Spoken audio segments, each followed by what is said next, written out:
बिस्मिल्लाहिर्रहमानिर्रहीम। अस्सलामुअलैकुम dear students, मैं हूं प्रोफेसर अज़मत अली और आप देख रहे हैं मेरा चैनल मैथ्स फॉर यू।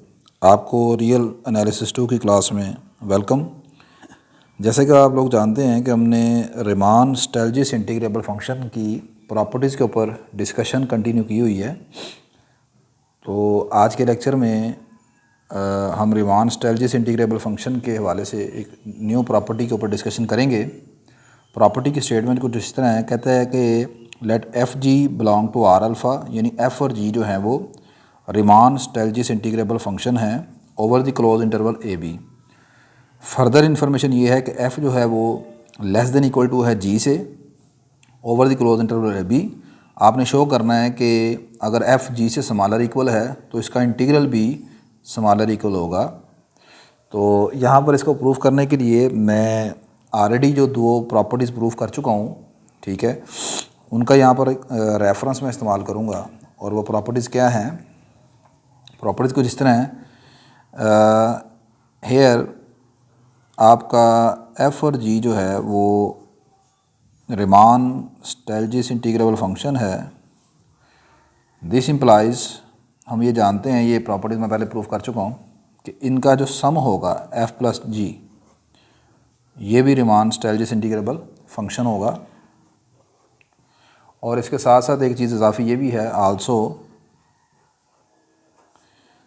कि इनका जो रिमान स्टेलजिस इंटीग्रल है, यहाँ पर चले मैं इस तरह लिख लेता हूँ, a to b g d alpha, ये इक्वल है सम ऑफ, ये वाली साइड मैंने पहले लिखनी थी, चले कोई प्रॉब्लम नहीं है। यहाँ पर यह है कि sum of two Riemann Stieltjes integrable function can be separated as, दोनों का इंटीग्रल आप इस तरह अलग कर सकते हैं। ये हमने रिजल्ट प्रूफ किया हुआ है।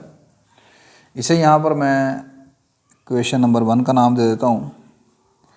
अच्छा, अब अगली चीज़ ये है, अभी लास्ट मैंने इससे पहले एक प्रॉपर्टी प्रूफ की है, also as we know that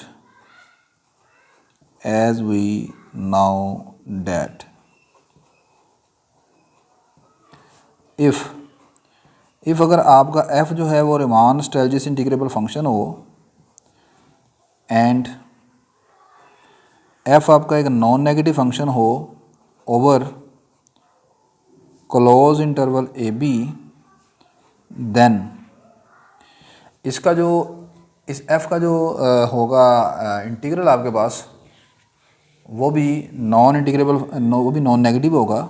then a to b f D alpha Riemann Stieltjes integral is also greater than equal to 0। इसे हम 2 कह लेते हैं। अगली चीज़ यहाँ पर गिवन है, इट इज़ गिवन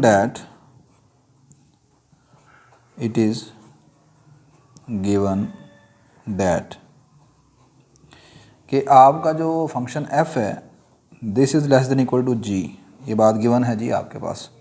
तो this implies 0 less than equal to g minus F, या इसे आप लिख सकते हैं इस तरह, g minus F is greater than equal to 0। और इसे आप लिख सकते हो g plus minus F is greater than equal to 0, इसे 3 कहते हैं। अब आप इस रिज़ल्ट को यूजिंग 2 को आप 3 में इस्तेमाल करें, ठीक है। 2 क्या थी? 2 आपके पास ये थी कि अगर आपके पास f एक नॉन नेगेटिव फंक्शन है तो उसका इंटीग्रल भी नॉन नेगेटिव होता है। यूजिंग फैक्ट नंबर 2 इन 3, यूजिंग फैक्ट 2 इन 3, कि अगर आपका f नॉन नेगेटिव है तो उसका इंटीग्रल भी नॉन नेगेटिव होगा। तो दिस इम्प्लाइज, यहाँ पर ये भी एक नॉन नेगेटिव फंक्शन है g प्लस माइनस एफ, ये भी ग्रेटर देन इक्वल टू 0 है। तो दिस इम्प्लाइज के इसका जो इंटीग्रल होगा g प्लस माइनस एफ का, this implies integral of g plus minus F D alpha will be greater than equal to 0। अब नेक्स्ट बाय यूजिंग वन क्या है, वन आपके पास ये थी कि आप इस इंटीग्रल को सेपरेट कर सकते हैं। नेक्स्ट बाय यूजिंग वन, और वन क्या कहती है कि आप इस इंटीग्रल को कर सकते हो सेपरेट। तो इसको आप इंटीग्रल को सेपरेट करते हैं दो, यानी कि जो राइट साइड है आपकी, दिस विल बिकम, ये आ जाएगा पहले जी का इंटीग्रल, फिर आ जाएगा minus a to b f का integral greater than equal to आ गया 0। बस ख़त्म हो गई चीज़। ये आपके पास यहाँ पर एफ़ वाले इंटीग्रल को दूसरी साइड पर शिफ्ट कर देंगे, a to b g d alpha greater than equal to a to b f d alpha as required. ठीक है जी। तो आज के लेक्चर में सिर्फ इतना ही। आई होप कि आपको ये चीज़ समझ आई होगी। मेरी ये वीडियो अगर आपके लिए हेल्पफुल है तो लाजमन इस वीडियो को लाइक कीजिएगा, शेयर कीजिएगा और चैनल को सब्सक्राइब कीजिएगा। अल्लाह हाफिज़।